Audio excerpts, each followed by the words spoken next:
സമീപകാലത്ത് രാജ്യം കണ്ടിട്ടുള്ള ഏറ്റവും വലിയ ദുരന്തമായി മാറുകയാണ് കരൂരിലേത്. തമിഴ്നാട്ടിലെ കരൂരിൽ ആൾക്കൂട്ടത്തിനിടയിൽപ്പെട്ട 39 സാധാരണക്കാരായിട്ടുള്ള മനുഷ്യന്മാർക്കാണ് ജീവൻ നഷ്ടമായിരിക്കുന്നത്.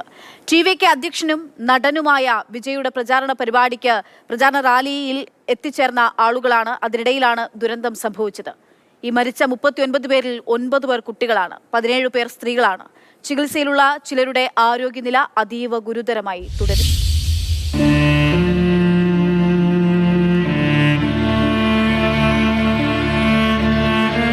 തമിഴ്നാട്ടിലെ കരൂരിൽ തിക്കിലും തിരക്കിലും പെട്ട് 30-ന് മുകളിൽ ആളുകൾ മരിച്ചതായൊരു വിവരം ലഭിക്കുന്നു.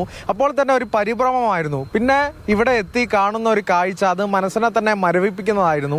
ചിന്നി ചിതറിക്കിടക്കുന്ന ചെരുപ്പുകൾ, അത് വഴികൾ നീളെ ഇങ്ങനെ നീണ്ടു കിടക്കുന്ന ചെരുപ്പുകൾ, എത്രയോ പരിഭ്രാന്തിയോടെ ഓടിയ ആളുകൾ.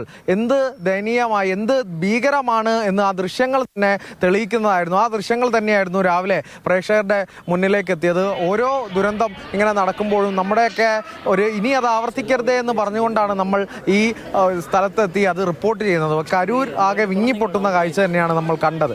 ഹരീഷ് ഇന്നലെ വൈകിട്ടോടുകൂടി തന്നെ, രാത്രിയോടുകൂടി തന്നെ ഇവിടെ എത്തി. അപ്പോൾ ഹരീഷ് കണ്ട കാഴ്ചകൾ കൂടി വിവരിക്കുന്നതാണ്. നമ്മൾ എത്തുന്ന സമയം രാത്രി 11 മണിയോട് കൂടി നമ്മളിവിടെ എത്തുന്നു.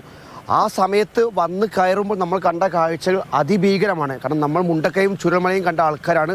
അതിനുശേഷം കാണുന്ന ഏറ്റവും അതിതീവ്രമായ, അതീവ ദുഃഖകരമായ കാഴ്ച ദൃശ്യം. കാരണം വഴിനീളെ ചെരുപ്പുകളാണ്. ചെറിയ മക്കൾക്ക് കൊടുക്കുന്ന പാൽക്കുപ്പികൾ കാണുന്നു, ചെരുപ്പുകൾ കാണുന്നു, നമ്മളെ സഹോദരിമാരുടെ ചപ്പൽ കാണുന്നു, അച്ഛൻ്റെ അല്ലെങ്കിൽ അമ്മയുടെ പ്രായമുള്ള ചെരുപ്പുകൾ കാണുന്നു.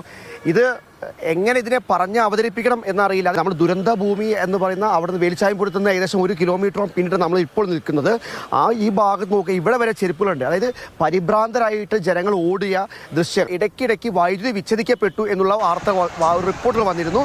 അങ്ങനെ വൈദ്യുതി വിച്ഛേദിക്കപ്പെട്ട സമയത്തും ഈ പറയുന്ന ആളുകൾ പരിഭ്രാന്തരായി ആ സമയത്ത് ലാത്തി വീശിയെന്നും ചില ആൾക്കാർ ആരോപിക്കുന്നുണ്ട്. നമുക്കതിനെക്കുറിച്ച് കൃത്യമായി ഒരു ധാരണയുമില്ല. പക്ഷേ ചില വ്യക്തികൾ നമ്മൾ സംസാരിച്ചപ്പോൾ അവർ പറയുന്നു ഇവിടെ ഇടയ്ക്ക് വൈദ്യുതി വിച്ഛേദിക്കപ്പെട്ടു, ലാത്തിച്ചാർജ് നടന്നു എന്ന് പറയുന്നു.